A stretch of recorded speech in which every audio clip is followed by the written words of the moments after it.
monde, bonjour mesdames et messieurs. Excusez-moi de déranger votre quiétude juste pour 3 minutes rapidement. J'ai un message à faire passer.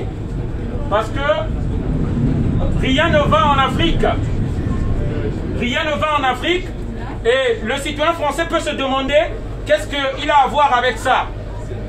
J'aimerais informer ici les citoyens français qui ne savent pas. La politique française ne s'arrête pas juste ici, mais elle continue jusqu'en Afrique. Vous vous demandez pourquoi il y a des guerres en Afrique. Vous vous demandez pourquoi il y a l'immigration. Certains d'entre vous ont même pitié de ces Africains qui viennent ici. Il faut les aider parce qu'il y a la guerre, il y a la famine. Il n'y a pas la famine en Afrique. Plus de 3 tiers, plus de 3 quarts des minéraux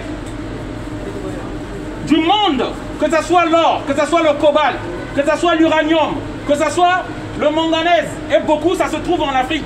Mais comment se fait-il que ce continent reste toujours le plus pauvre? Les populations sont pauvres. Ce que les citoyens français ne savent pas, c'est que l'oligarchie française, l'oligarchie américaine, les Belges, tout le monde se trouve en Afrique et ils pillent l'Afrique. Ce qui fait que nous venons ici. C'est eux qui organisent des guerres en Afrique pour leurs intérêts et ça tue les Africains là-bas. Et lorsque les Africains fuient, ils viennent ici, pour certains citoyens, ils pensent juste que ils viennent prendre nos allocations familiales. Ils viennent voler notre système.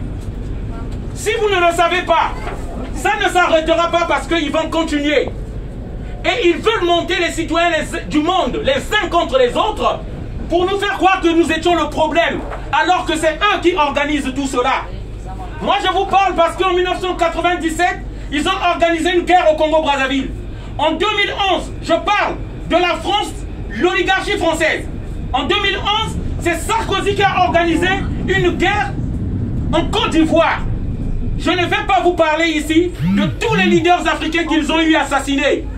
Que ce soit Thomas Sankara ici présent, que ce soit Sékou Touré, que ce soit beaucoup d'autres, Barthélemy Boganda, de la Centrafrique, Kadhafi, tout ça pour donner du travail aux citoyens français.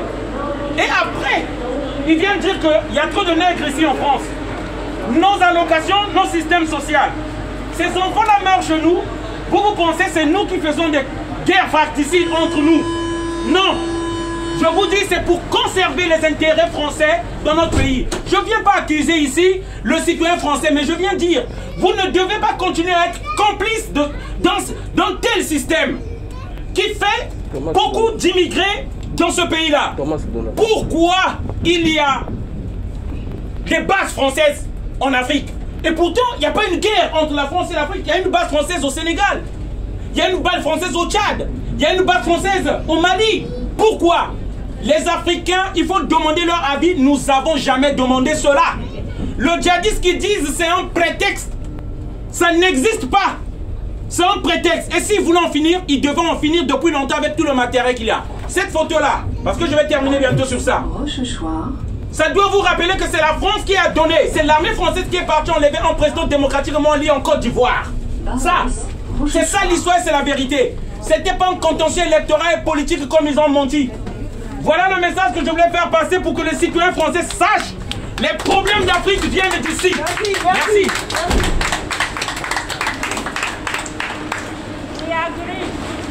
Merci.